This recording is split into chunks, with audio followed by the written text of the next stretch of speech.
goes like this. I tell you the truth. When you were younger, you dressed yourself and went where you wanted. But when you are old, you will stretch out your hands, and someone else will dress you and lead you where you do not want to go. Jesus said this to indicate the kind of death by which Peter would glorify God.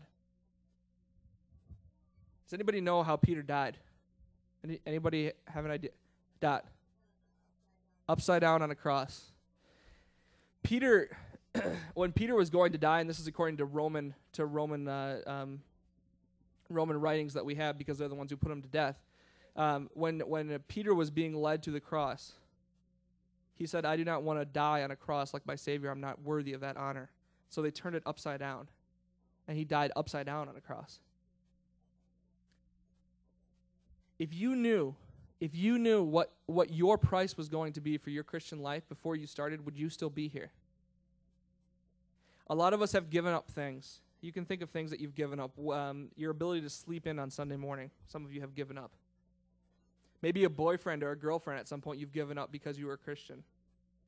Maybe the opportunity to be part of a certain crowd or a group of friends. Maybe the opportunity to go partying. Different opportunities that we may have given up. It's our Christian pain. If we can move on to the next one. We all have Christian pain. We all have Christian pain. There's something that all of us have that we've given up because we are a Christian.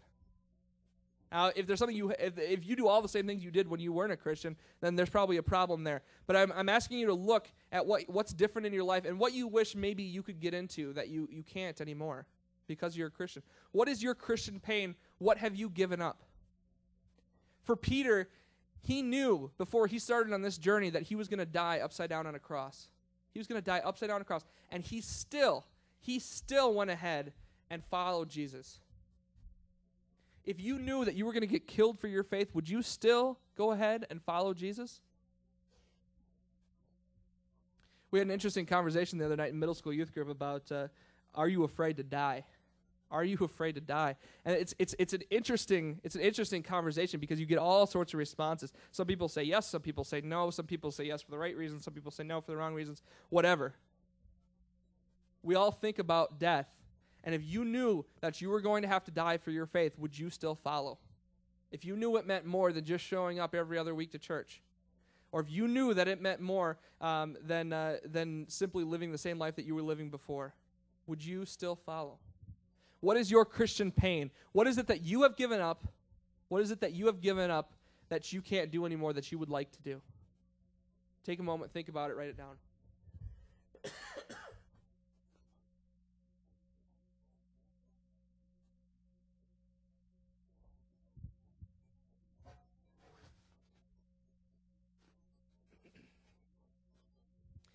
The end of this story is Jesus talking to Peter. The end of this story is Jesus talking to Peter. And I want to go backwards a little bit from where we just were, and that's where Jesus is asking Peter, do you love me? Do you love me? Do you love me? Do you love me? And Peter says, yes, yes. And the final time, he's hurt because of it, because Jesus keeps asking, but he says yes again. The reason that Jesus has to ask Peter 3 times, do you love me? Is because when Jesus had been killed, Peter had denied him 3 times. Peter had said, no, I don't belong to him. He's not my friend. I don't associate with him. When he was asked if Jesus was one of his associates when Jesus was being killed. And so at that point, because Peter had denied Jesus, at this point he's being brought back. He's being restored to where he was. A lot of us like restoration. A lot of us like to be brought back to where we were. We can think of a time when things were going great and all of a sudden things got worse and worse and worse, but we like to be brought back to where we were. But, if you're going to be brought back to where you were, a lot of times you have to walk back through what got you there. And that's not the easiest thing in the world. I don't know if any of you watch My Name is Earl on NBC, but this is one of my favorite shows, and I can't think of a show that more typifies Montcalm County. I love this thing. This is great. And here you have Earl. If you haven't seen the show, Earl is this guy who has lived a horrible life. He's been stealing stuff. He's been had his wife cheat on him, and then she finally just left him. And he's got all of these things that happened to him that were horrible. And finally, he decides, well, I'm gonna live by a rule where I'm going to fix all of the bad things that I've done. I'm going to fix all of the bad things that I've done. He calls it karma, but you could call it anything you wanted. He's going to go back and fix all the things that he's done. Well, each show circles around one thing that he has to go back and fix from his past. Something that he has to go back and fix. So if he stole something from somebody, he has to go back and find that person, and that person's probably not going to be happy with him. Or if he let somebody down the wrong path, he has to go back and fix whatever the ramifications were of what he did earlier on in his life. For all of us, when we get restored, when we get brought back to where we were, we have to walk back through the path that got us there. For those of you who have ever been addicted to drugs or addicted to alcohol and you've come back through, that is a hard process. That's not something you do overnight. It's not something you just bounce back from. It's something that you have to walk through to get back to where you were.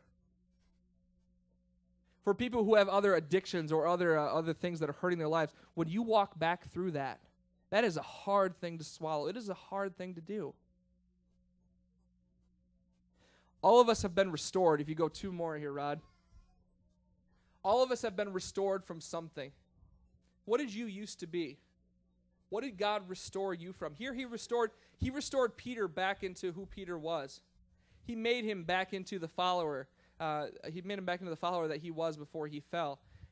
What has God restored you from? What has God restored you from? Who were you, and where are you now?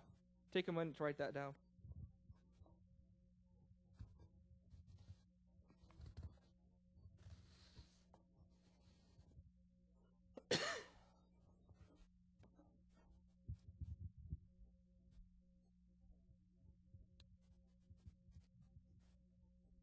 The final conversation that Jesus has with Peter in the story is Jesus telling Peter what he should do.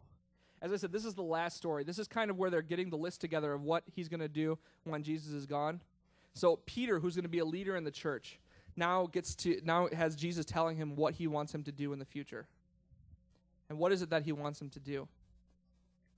Well, as they're having this conversation, Jesus keeps asking him, do you love me? Do you love me? Do you love me? And every time Peter says, I love you. I love you. Don't you know that I love you? But do you notice what Jesus' response is to that? It's not thank you. Because normally, if we're having this conversation, I would say, Johnny, do you love me? And Johnny says, yes, I love you. I'd say, well, thank you. That's great. That's not how this was going. When Jesus says, do you love me? And Peter says, yes, I love you. The next thing that Jesus says every single time is, feed my sheep. Feed my sheep. And then he says it again. Do you love me? Yes, I love you. Feed my sheep. One more time. Do you love me? Yes, I love you. Feed my sheep. Every time it's feed my sheep. Not thank you, but feed my sheep. There's part of saying I love you that is empty if you don't act on it. It's part of saying it's part of saying thank you that is empty if you don't act on it. How many of us come to church on Sunday morning and say, I love you, Jesus? Or you wake up in the morning and say, I love you, Jesus. Or you say to your friend, I love Jesus. And what are your friends? Well, that's great. What are you looking for from Jesus? Jesus is all powerful. The fact that you love him, I mean, what it's not really gonna change his day completely if you actually say that you love him over and over again. It's not like your wife who's counting every time that you say I love you to her. This isn't Jesus. Jesus is there. He's fixed. You're saying you love you to him. That's fine. But what would happen if every time you said I love you to Jesus, he said back to you, feed my sheep? Every time you came to church and sang, I love you, Jesus, he said back to you, feed my sheep. Every time you came into my office and you said to me, I love Jesus, and I said to you, go feed his sheep. It's easy. It is easy to say I love you, but it is hard. It is very hard to feed his sheep. And you know what? If you